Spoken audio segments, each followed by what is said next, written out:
이 최근 5년간 위증 및 위증교사 혐의의 1, 2심 유죄 판결문, 그러니까 유죄가 나온 판결문, 그 38명의 그 유죄 판결문을 보니까 그 중에 29명, 그러니까 전체의 76.3%, 즉 판례를 보니까 4명 중에 3명은 징역형이 선고가 됐다. 그래서 물론 징역형은 진짜 감옥에 가는 징역형 플러스 집행유예도 징역형이라고 이제 합산해서 하는 겁니다. 조금 더 자세히 보면 실형이 선고돼서 확정됐을 때 감옥 가는 피고인이 15명, 39.5%, 약 40%였고 그 다음이 집행유예가 나온 징역형 이게 14명, 그래서 36.8%, 그다음 벌금형이 23.7%. 그러니까 유죄 판결이 나온 위증이나 위증교사 4명 중에 3명은 감옥에 가는 실형, 감옥에 안 가고 집행유예 되는 실형이고 1명 정도가 한 4분의 1 정도만 벌금형인데 이게 왜 중요하냐? 이게 우리 시청자께 좀 설명을 드리면 이게 왜 중요하냐면 지금 이재명 대표도 위증교사로 재판을 받고 있는데 이 재판에서 이런 재판은 확정 판결 났을 때 징역형 또는 집행유예가 붙은 징역형이라도 그 실형이 나오면 벌금형이 아닌 금고형 이상의 실형이 나오면 집행유예가 붙어 있어도 이거는 당선된 거 무효 플러스 앞으로 피선거권, 그러니까 대통령 출마할 수 있는 권리 없어짐 이렇게 되는 거 아닙니까? 그렇습니다. 벌금형 이하로 나거나 물론 무죄가 나오면 말할 것도 없고 벌금형 이하가 나와야 당선도 유지되고 피선거권도 그러니까 대통령에 출마할 수 있는 권리도 그대로 유지되는데 최근에 5년 내 유죄 나온 거를 쭉 해보니 4건 중에 3건은 징역형 내지는 최소한 집행유예 붙은 징역형 이퀄 당선이 무효되고 출마 못하는 그런 형이 나오더라 이 얘기예요. 근데 제가 이제 요약해서 이제 잘 말씀을 드렸고요. 그 갖고 있는 함의에 대해서 좀 말씀을 좀 드리면요. 왜 그러면 저렇게 위증교사와 관련돼서는 4명 중에 3명이 징역형이었을까? 첫 번째는 뭐냐면 위증교사든 위증이든 그거는 사법 방해로 봅니다. 그렇죠. 아주 나쁜 거예요. 우리가 항상 이제 사법 미국 같은 경우는 미국은 이거 더 엄격하게 보죠. 엄격하게 하죠. 그랬는데 일자는 뭐냐면 이재명 전 대표가 혐의를 전체 부인하고 있고 그런데 실제 거기에 관련된 사람들이 법정에 와서는 다 인정을 하고 있지 않습니까? 그렇죠. 그렇기 때문에 이 위증교사 문제와 관련돼서는 물론 이제 그 무죄 받은 사람도 있긴 있어요.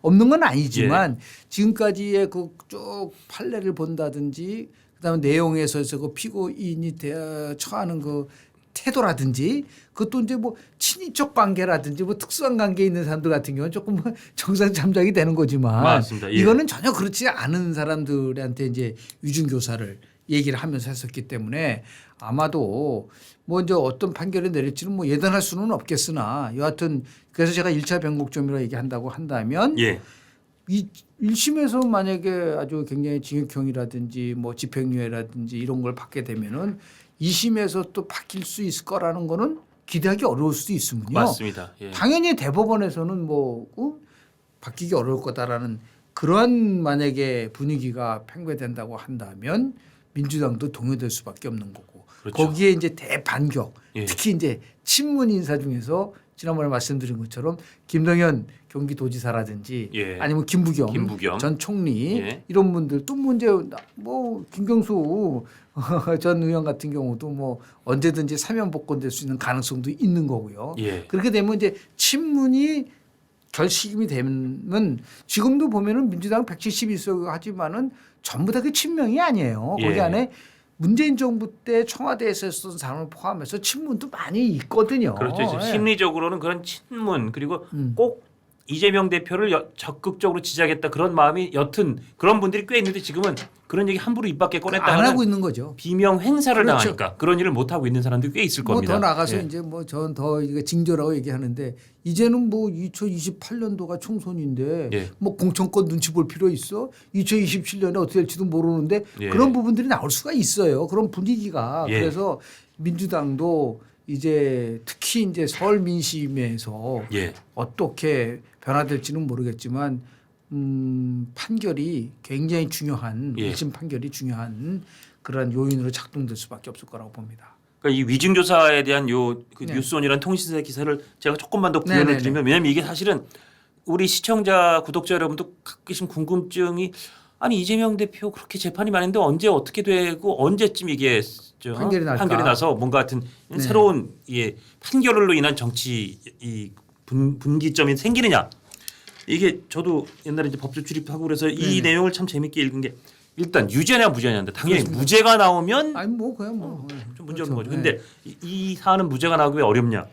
작년 9월에 유창원 부장판사 맞아요. 그때 영장을 기각한 부분 이재명 대표에 대해서 영장 기각했을 때 위증교사도 그 혐의 중에 하나 들어갔었거든요. 맞아요. 그리고 대장동은 사실 그 전 거였으니까 빼고 백현동하고 이거에다가 위증교사하고 네. 한 3건 정도로 영장이 들어갔는데 딴 건 다 오케이.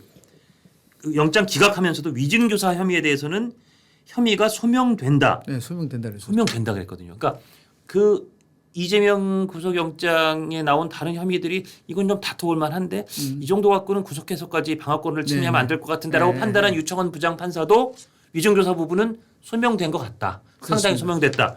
그러니까 그러면 이게 일단 유죄가 나올 가능성이 매우 높다는 게 한 높죠. 번 판사에 의해서 걸러진 거예요. 그렇죠. 근데 아까 그 이 최근 한 것처럼 유죄가 나온 거를 쭉 보니까 4명 중에 3명은 징역형으로. 징역형이 나와서 이건 이재명 대표가 이렇게 받으면 당선이 날아가고 출마도 못하게 되는 이 상황이 되는데 그럼 벌금형 나온 사람들이 뭐냐? 아까 잠깐 말씀 주셨지만 대부분 양형에 참작할 특별한 사유가 있었다. 네. 예를 들어서 위증을 한 사람이 피고인의 어머니였다. 그럼 엄마가 아들을 위해서 한 그렇죠. 건 그건 좀 참작할 수 있는 거 아니야? 내지는 위증을 부탁한 사람이 과거 배우자였다. 네. 그리고 현재까지도 관계가 유지된다. 그러면 판사가 보기에도 그래 그런 특별한 그렇죠. 관계가 있는데 그러니까 아마 그래도 위증은 나쁜 거지만 이걸 징역형까지 때리긴 좀 무거운 것 같다. 그런 거죠. 또 어떤 경우는 이 자백하고 반성했다. 네. 그래야 되는데 이재명 대표는 자백하고 반성 안 했고요. 안 했죠. 자백 안 했으니까 반성할 수도 없죠. 그다음에 이렇게 무슨 특별하게 판사가 보기에도 고개가 끄덕이는 관계가 아니라 사실은 본인이 위증을 교사했다고 지금 공소장에 적혀 있는 그 위증의 교사의 상대방은 업무적으로 이 이재명 경기도지사와 갑을 관계에 있을 수밖에 없는 그런 사람한테 했단 말입니다. 네. 그럼 이거는 무슨 엄마나 배우자, 모자나 배우자 관계가 아니라 업무적으로 굉장히 밀접하게 관련이 겁박을 있어서 받을 수밖에 가방을 없는 사람이 위증 교사를 당했다는 거니까 이 부분도 참작할 사유가 별로 없어요. 그러면 또 하나는 벌금형 나온 게 위증은 했는데 위증 사실이 재판에 영향을 안 끼쳤다.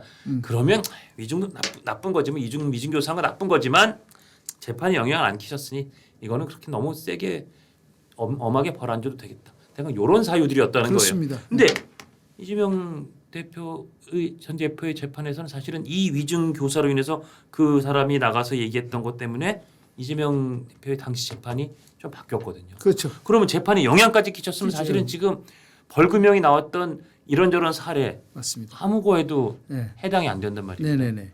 그러니까 지금 이제 얘기하는 거와 이제 사람 별개로 선거 사법 쪽 문제하고 위증교사 좀 다른 거라고 일단 그렇죠. 먼저 말씀을 좀 드리고 싶어요. 예. 이제 선거법 위반 같은 경우는 이제 두 가지 위증에 대한 부분들이 있죠. 김문기 모른다. 예. 그리고 백현동에 있을 때 국토부가 압박을 넣어가지고 했다라는 그렇죠. 그 두 가지가 그건 핵심 공직선거법 위반이고요. 그거는 사실은 100만 원만 100만 원만 넘어도 넘어도 그거는 이제 날아가는 끝나는 거고요. 거고, 예. 이 위증교사 문제는 이제 별개인데 누구한테 위증교사를 했냐? 전 성남시장 비서실장한테 한 거 아닙니까? 그렇습니다. 그렇습니까? 예. 그리고 KBS 쪽으로 한 거고. 그러니까 이거는 아까 말씀드린 것처럼 뭐 엄마가 한다 그게 아니잖아요. 그리고 그 전 성남시장 다른 성남시장의 비서실장 같은 그 사람인데 그 사람한테 전화 걸어서 내가 자료 보내줄 테니까 아직 전 기억이 잘 안 나는데요. 아니 일단 그렇다고 말해.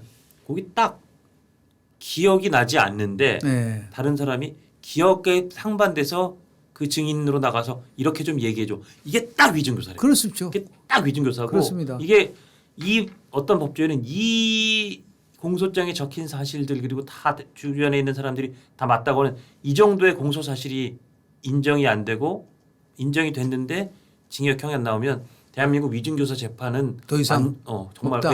역사가 끊어지는 거다. 그렇게까지 말씀하시는 아니 그거 분이 그렇고 딴 계시더라고요. 것도 아니고 제일 중요한 포인트를 말씀을 하셨잖아요. 예.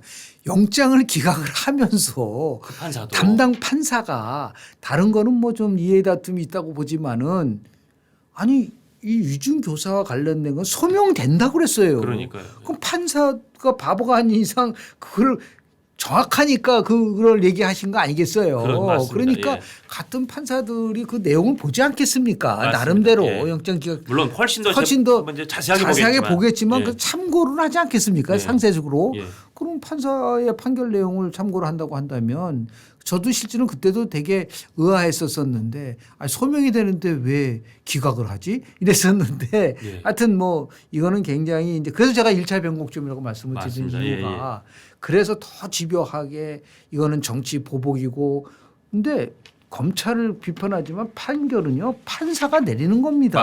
맞습니다. 예. 무슨 검찰공화국이냐 이게. 근데 저는 이제 걱정되는 게 이제 판사가 이제 판결을 내리면 또 혹시 판사 탄핵할까봐. 그래서 지금 지금 분위기로 봐서는 판사 탄핵도 안 한다는 보장 없죠. 없어요. 없습니다. 물론 예. 이제 그게 워낙 자충수니까 못한다고 할지는 모르겠으나 어떤 이유를 대가지고. 예. 예?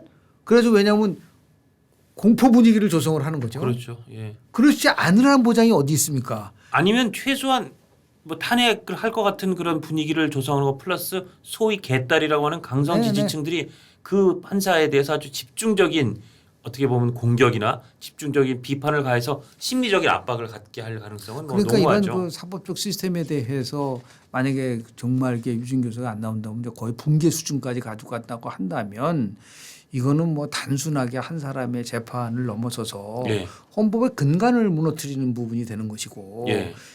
그래서 이게 참 요새 이제 제일 걱정스러운 게 모두에 우리가 헌법 얘기를 했잖아요. 예. 헌법적 가치, 헌법 정신에 대한 것들을 다 훼손하면서 본인들이 어떤 정치적인 권력을 잡은들 예. 그게 국민들의 지지를 받을 수 있을까요? 저는 쉽지 않을 거라고 봅니다.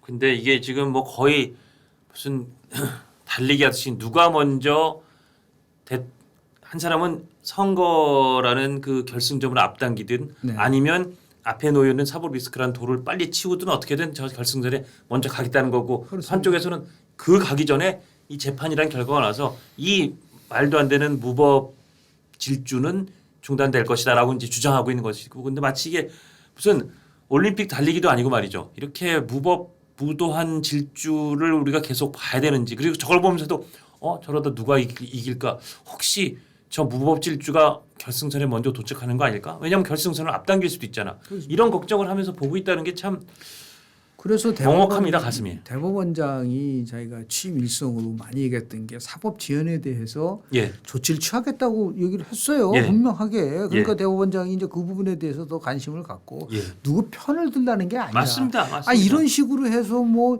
몇 년을 끌고 지금 황운하 의원 같은 경우 한번 보세요. 예. 1심 판결 났거든요. 예. 그게 재판이 언제 시작된 겁니까? 한참 됐죠. 한참 됐죠. 그런데 저렇게 질질 끌면서 버젓이 빠지 달고 의정 활동을 한다고 하면은 일반 사람들이 봤을 때는 그래 힘 있으면 모든 게 다 해소돼. 그래서 이제 우리가 무전 유죄가 아니라 일반 직장에서는 네. 기소만 돼도 그만두게 그만두죠. 하는 회사가 꽤 많고요. 최소한 1심에서 뭐 이를테면 저 벌금형이 일정 수준에서의 벌금형 내지는 집행유예 정도의 실형이라도 어느 정도 나오면 회사 그만두는 데가 대부분입니다. 그렇게 스스로 대부분입니다.